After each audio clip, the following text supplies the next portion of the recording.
नमस्कार, प्रणाम। देवभूमि देख रहे हैं आपके साथ मैं हूं ऋतु। बुलेटिन की शुरुआत करेंगे बड़ी खबर के साथ। 22 अप्रैल को गंगोत्री यमुनोत्री धाम और 25 अप्रैल को केदारनाथ और 27 अप्रैल को बद्रीनाथ धाम की कपाट खुलने के संग ही उत्तराखंड में चार धाम की विधिवत यात्रा की शुरुआत होगी। चार धाम की यात्रा को लेकर राज्य सरकार की ओर से पुख्ता तैयारियां हो रही है। देखिए हमारी एक खास रिपोर्ट।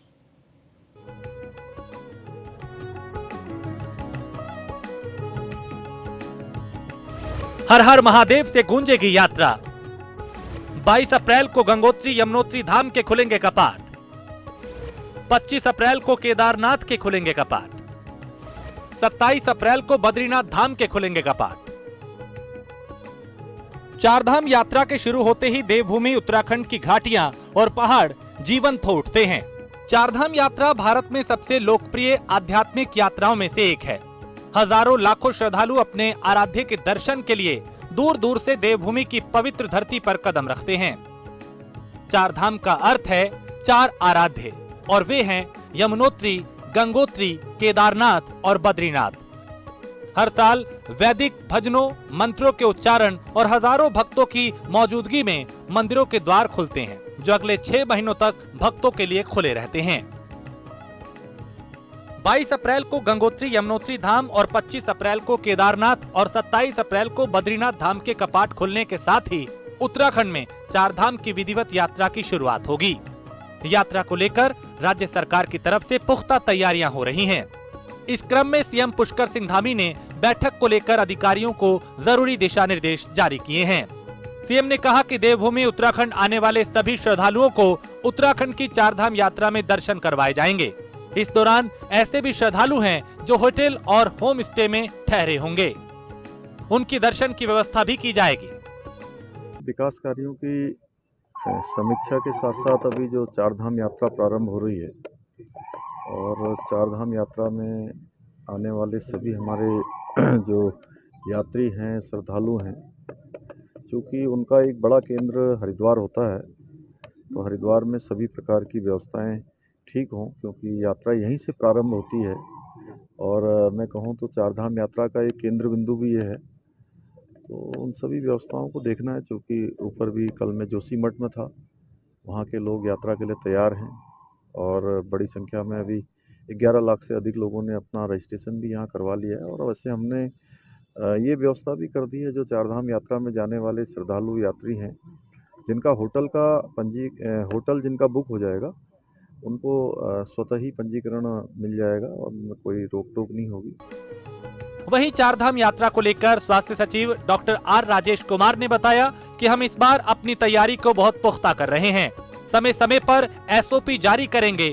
चारधाम यात्रा में जाने से पहले यात्री अपने आप को उत्तराखंड के वातावरण में ढाल लें।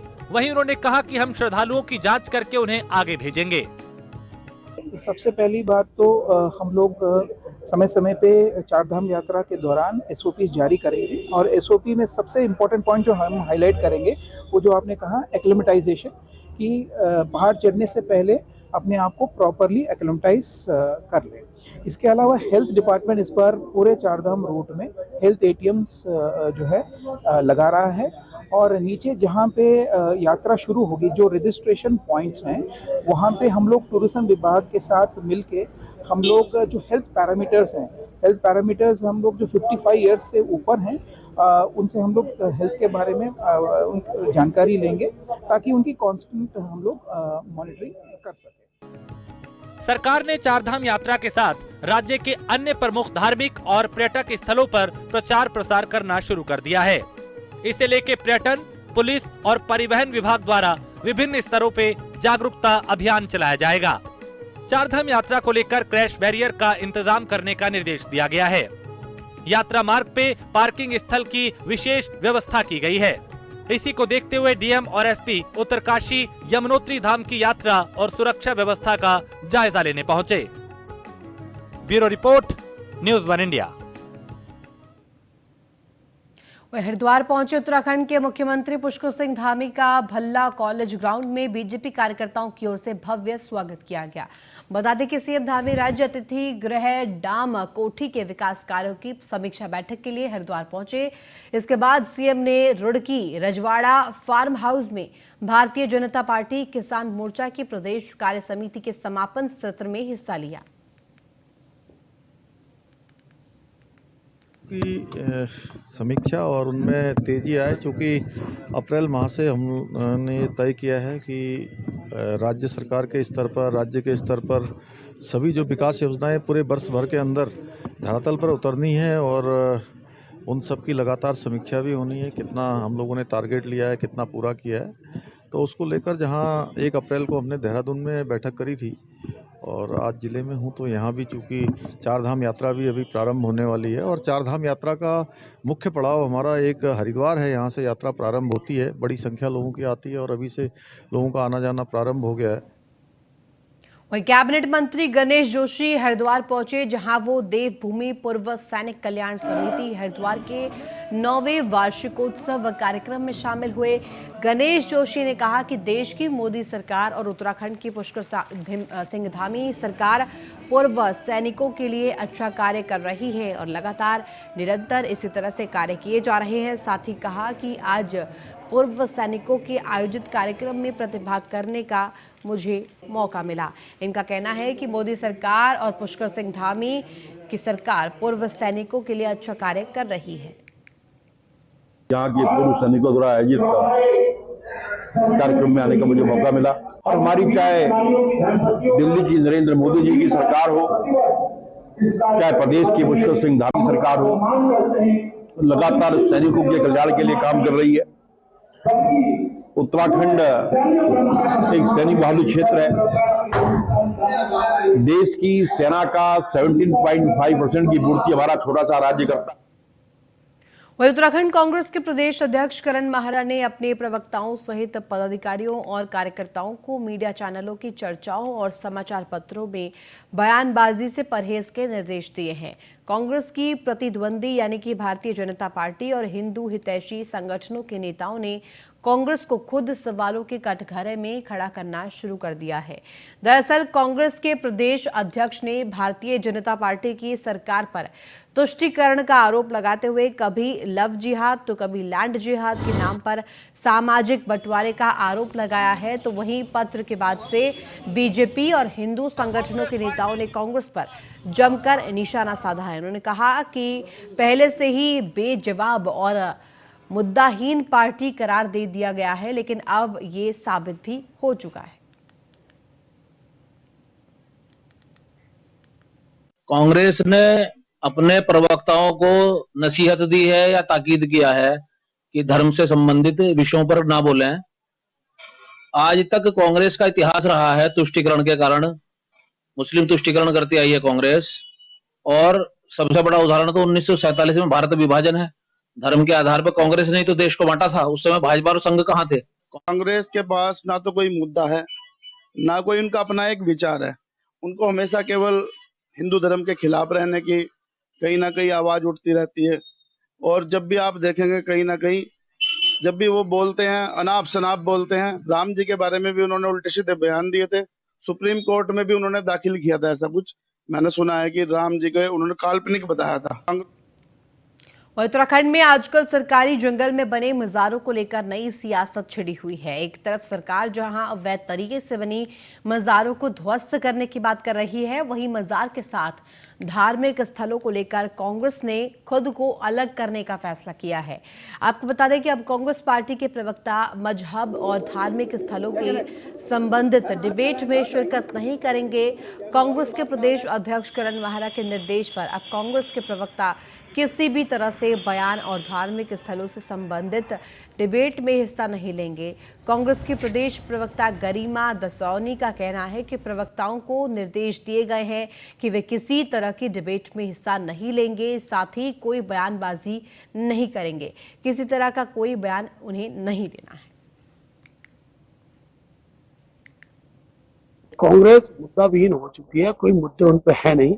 और आज एक बड़ा आश्चर्यजनक बयान मैंने सुना उनके प्रदेश अध्यक्ष जी का कि उन्होंने अपने मीडिया के जो उनके जो स्पोक्समैन है, जो उनके प्रवक्ता हैं, उनको मना कर दिया है कि जो ये मजार का विषय चल रहा है अतिक्रमण का, उस पर कोई बयानबाजी नहीं करे, अपनी राय स्पष्ट तो करे। आखिर सरकार का जो निर्णय है उसके पक्ष में खुलकर बोलने में क्या दिक्कत है। कांग्रेस राज्य सरकार क्योंकि हर मोर्चे पर विफल है, चाहे वो महिला सुरक्षा का मोर्चा हो, चाहे कानून व्यवस्था हो, चाहे स्वास्थ्य शिक्षा व्यवस्था हो, चाहे बदहाल सड़कें हो, चाहे बेरोजगारी और महंगाई जैसे बड़े मुद्दे हों। ऐसे में नगर निकाय के चुनाव भी नजदीक आ रहे हैं और 2024 में लोकसभा चुनाव भी है, तो कहीं ना कहीं अपने पैरों से सियासी जमीन खिसकते हुए देखकर पुष्कर सिंह धामी को और कुछ नजर नहीं आ रहा है सिवाय इसके कि हिंदू मुस्लिम की आड़ ली जाए, धर्म की आड़ ली जाए और धार्मिक उन्माद फैलाया जाए। राज्य सरकार उत्तराखंड में वन आरक्षी परीक्षा आयोजित हुई आज, यानी कि 624 सेंटर पर फॉरेस्ट गार्ड के 894 पदों में भर्ती परीक्षा हुई। उधर बीती रोज 2 आरोपियों के पकड़े जाने के बाद परीक्षा की पारदर्शिता को लेकर अभ्यर्थियों में संशय और डर बना हुआ था। बता दें कि बीती 22 जनवरी 2023 को वन आरक्षी पद के लिए परीक्षा आयोजित होनी थी, लेकिन इससे पहले ही पटवारी भर्ती परीक्षा में प्रश्न पत्र लीक का मामला सामने आ गया, जिसके चलते ये परीक्षा रद्द करनी पड़ी। अब ये वन आरक्षी यानी कि फॉरेस्ट गार्ड भर्ती परीक्षा आयोजित की गई। फॉरेस्ट गार्ड के 894 पदों में भर्ती के लिए प्रदेश भर में 624 सेंटर पर परीक्षा हुई, जिसमें 2 लाख से ज्यादा कैंडिडेट एग्जाम देने पहुंचे। उत्तराखंड लोक सेवा आयोग इस परीक्षा को आयोजित करवा रहा है। प्रदेश भर में 600 से ज्यादा केंद्रों में ये परीक्षा आयोजित करवाई गई। खास बात यह कि इस परीक्षा में आवेदन के लिए करने वाले अभ्यर्थियों की रिकॉर्ड संख्या है। राज्य भर से करीब 2,10,000 अभ्यर्थियों ने परीक्षा के लिए आवेदन किया था। ऐसे में आवेदन करने वाले अभ्यर्थियों भी संख्या अब तक रिकॉर्ड संख्या मानी जा रही है। देखिए, जैसा कि माननीय मुख्यमंत्री जी का निर्देश था कि हमारी जो भी परीक्षाएं हो वो पूरी तरीके से निष्पक्ष हो, इसके लिए हमने न केवल सेक्टर मजिस्ट्रेट की ड्यूटी लगाई थी, बल्कि जोनल मजिस्ट्रेट की भी ड्यूटी उनके ऊपर सुपरविजन के लिए लगाई थी। सभी परीक्षा केंद्रों पर धारा 144 पहले से ही लगा दी गई थी। पुलिस की तरफ से सभी ड्यूटियां लगा दी गई थी, उनकी तरफ से भी सेक्टर मजिस्ट्रेट नियुक्त कर दिए गए थे। सभी परीक्षा केंद्रों पर लेडीज कांस्टेबल, पुलिस कांस्टेबल। और ऋषिकेश में वीकेंड के मौके पर उमड़ी लाखों पर्यटकों की भीड़ से लगे जाम पर डीजीपी अशोक कुमार ने उत्तराखंड पुलिस को निर्देश दिए हैं। डीजीपी अशोक कुमार ने कहा कि जाम की समस्या का कुछ हद तक हल निकालने का प्रयास किया जा रहा है। इसके साथ ही उन्होंने नया ट्रैफिक प्लान लागू करने के लिए ऋषिकेश, मुनि की रेती और लक्ष्मण झूला थाना पुलिस को निर्देश दिए।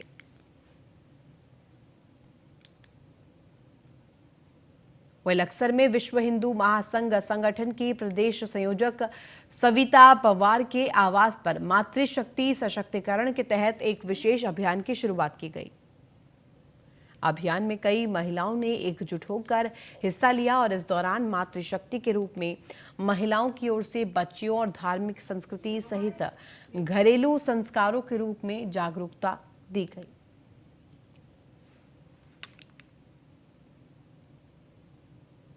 और राजधानी देहरादून में दृष्टि आई इंस्टीट्यूट द्वारा आयोजित दृष्टिकोण 2023 सेमिनार में देश के विभिन्न हिस्सों से आंखों के विशेषज्ञ मौजूद रहे। इस मौके पर उन्होंने आंखों से संबंधित नई तकनीकों पर चर्चा की।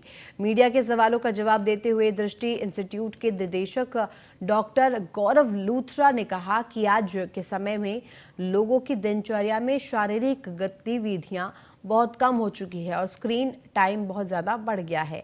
ऐसे में लोगों को अपनी आंखों का ख्याल रखना बेहद आवश्यक है। दैट हमारे जो स्कूल्स हैं मेरे ख्याल से और इवन कॉलेजेस हैं, उनको सबको ये समझना पड़ेगा कि आंखों का जो एपिडेमिक चल रहा है वो सारी हमारी स्क्रीन डिवाइसेस की वजह से चल रहा है। छोटे छोटे फोन्स, आईपैड्स पे टीचिंग हो रही है। हमारे को इस चीज को रोकना पड़ेगा। जो कन्वेंशनल टीचिंग थी पहले तरह की, जिसपे कि बड़ी स्क्रीन पे बड़े प्रोजेक्शन पे दिखाया जाता था, तो हमें छोटे डिवाइसेस को डिस्करेज करना है। ऑनलाइन क्लासेस को फोन पे खत्म करना है। बहुत जरूरी हो तो उसको हम बड़े कंप्यूटर स्क्रीन के ऊपर कर सकते हैं और छोटे बच्चों की आंखों को बचाना है, नहीं तो सब मायोपिया की तरफ बढ़ रहे हैं। खबर गदरपुर से है, जहां एक भीषण सड़क हादसे में एक विद्युत संविदा कर्मी की मौत हो गई। तो वहीं पोस्टमार्टम के बाद मृतक के परिजनों ने थाने में तहरीर देते हुए तुरंत कार्रवाई की मांग की है, जिस पर परिजनों ने मृतक सत्येंद्र के शव को थाने के सामने रखकर प्रदर्शन कर और मांग की कि मौत की दुर्घटना नहीं, जिसका आगे संज्ञान लिया जाना चाहिए। इसको जानबूझकर टक्कर मारकर दुर्घटना का रूप दिया गया है, लेकिन पुलिस इस घटना को लेकर हल्के में ले रही है, जिस पर ग्रामीणों ने पुलिस प्रशासन के खिलाफ नारेबाजी भी की। तो वहीं पुलिस क्षेत्राधिकारी ने कहा कि वाहन चालक पर मुकदमा दर्ज किया जा रहा है, जांच के बाद आगे की कार्रवाई की जाएगी।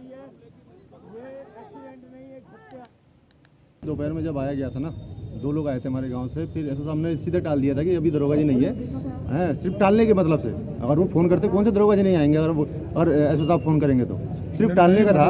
भाई हमारा बिजली विभाग में संविदा पे कार्यरत था। मार्च के महीने में क्लोजिंग का टाइम चल रहा था। वो जिसने एक्सीडेंट किया हुआ है उसके वहाँ वो रिकवरी पे गया होता, उसका बिजली का बिल बकाया था। बिजली का बिल जमा करने के लिए कहा गया था, लेकिन उसने जमा नहीं किया।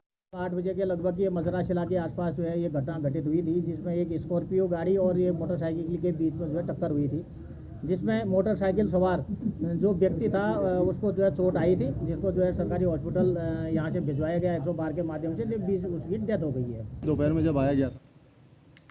वहीं बेरोजगार संघ के अध्यक्ष बॉबी पवार प्रेस कॉन्फ्रेंस करके राज्य सरकार पर निशाना साधते हुए नजर आए। इसके साथ ही उन्होंने सरकार के नकल विरोधी कानून पर कई सवाल खड़े किए।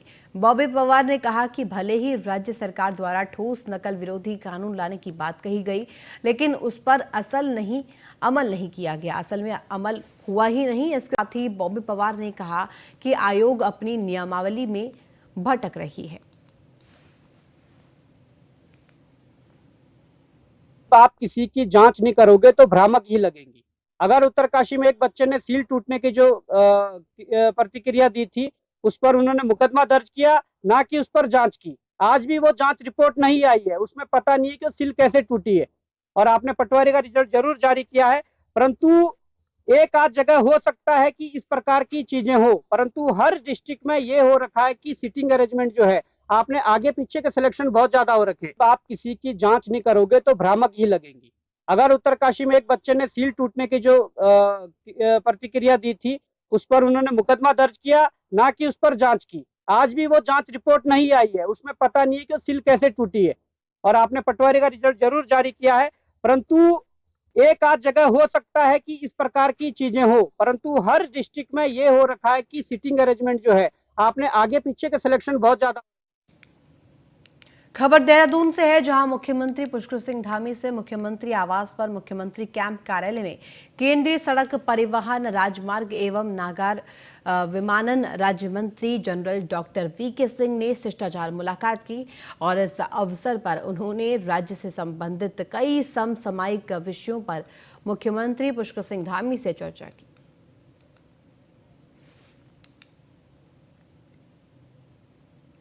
वहीं हरिद्वार में लक्सर में इन दिनों सड़कों पर बढ़ते आवारा पशुओं की तादाद राहगीरों और क्षेत्रवासियों के लिए दिन रात हादसों का सबब बन रही है।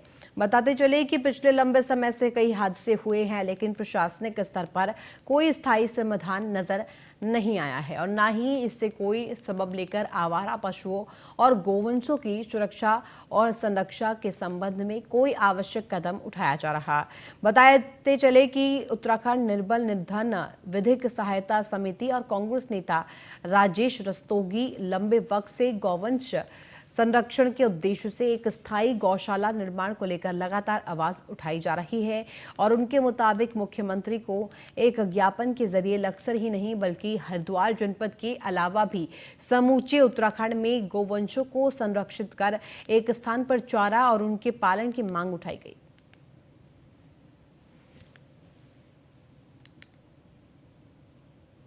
वह हरिद्वार में आश्रम के परमाध्यम स्वामी अधियोगी महाराज के संयोजन में महायज्ञ का आयोजन किया गया। संतों ने दीप प्रज्वलित कर कार्यक्रम का शुभारंभ किया। बताया जा रहा है कि संत सम्मेलन में हरिद्वार के विद्वान संत और गणमान्य लोग मौजूद रहे। इस दौरान संत ने अपने विचार मंच के माध्यम से रखे और साथ ही बता दें कि आचार्य बालकृष्ण ने ये कहा कि आदि योगी महाराज ने आश्रम में दिव्य 10 महाविदाओं से अनुष्ठान के माध्यम से दिव्य और भव्यता को बढ़ाया है। कई संतों ने कार्यक्रम में भाग भी लिया। सनातन परंपरा एक बार फिर से स्थापित हो गई है, यही सभी साधु संतों का लक्ष्य था। में मंगल है। यहाँ पर हमारे बहुत ही सम्माननीय हमारे श्रद्धेय आदि योगी जी महाराज ने एक दिव्य अनुष्ठान के साथ में 10 महाविद्याओं के अनुष्ठान के साथ में इस आश्रम की दिव्यता और भव्यता को और बढ़ाया है। इतने सारे पूज्य संतों का यहाँ पर आगमन और उनका आशीर्वचन आपको मिला है, तो हम सब मिलकर के सनातन की ओर प्रवृत्त हैं। वही देहरादून त्यूनी क्षेत्र में अग्निकांड मामले की जांच चल रही है, लेकिन इस बार सबके बीच हादसे के बाद डीआईजी फायर सर्विस द्वारा पानी लिफ्ट करने के लिए पोर्टेबल पंप केयरिंग व्हीकल की व्यवस्था कर दी गई है, क्योंकि हादसे के समय दमकल कर्मियों की कमी और पानी खत्म होने के बाद दोबारा पानी की उपलब्धता की व्यवस्था नहीं हो पाई थी, जिसके बाद ये कदम उठाया गया है। वहीं निवेदिता कुकरेती ने कहा कि क्षेत्र में एक और मिनी फायर टेंडर खोला जाएगा। वहीं आग लगने की स्थिति में लोगों को जागरूकता देने के लिए और जागरूकता लाने के लिए अवेयरनेस प्रोग्राम भी चलाए जाएंगे।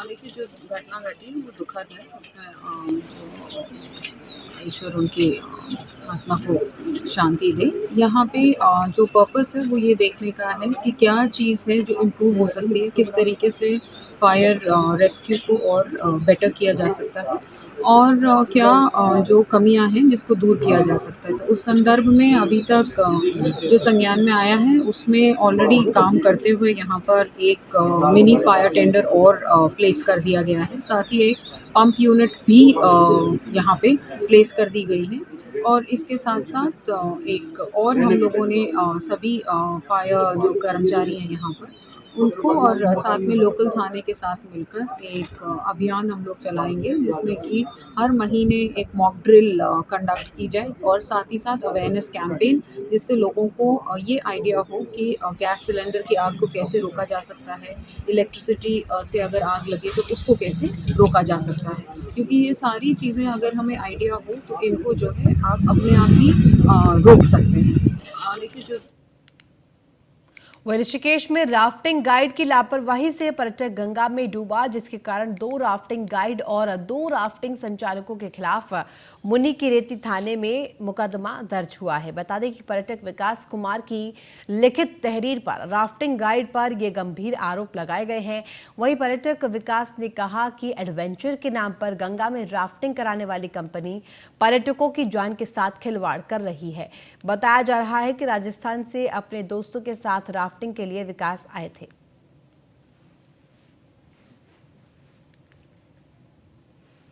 और अब गंभीर आरोप राफ्टिंग कंपनीज के ऊपर लगाई गई है, राफ्टिंग गाइड के ऊपर लगाई गई है। और राफ्टिंग के दौरान गंगा में पर्यटक डूबा, जिसको लेकर अब तहरीर भी दी गई है। मुनिकीरेती थाना में ये तहरीर दी गई है। 2 राफ्टिंग गाइड और कंपनी संचालक पर मुकदमा दर्ज कराया गया है। राफ्टिंग के दौरान गंगा में पर्यटक डूबा, जिसके बाद ये मामला प्रकाश में आया।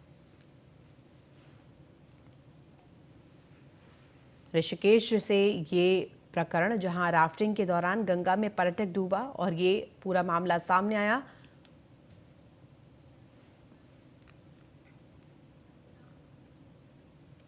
तो इसी के साथ फिलहाल देवभूमि उत्तराखंड के इस खास बुलेटिन में बस इतना ही। आप देखते रहिए न्यूज़ 1 इंडिया।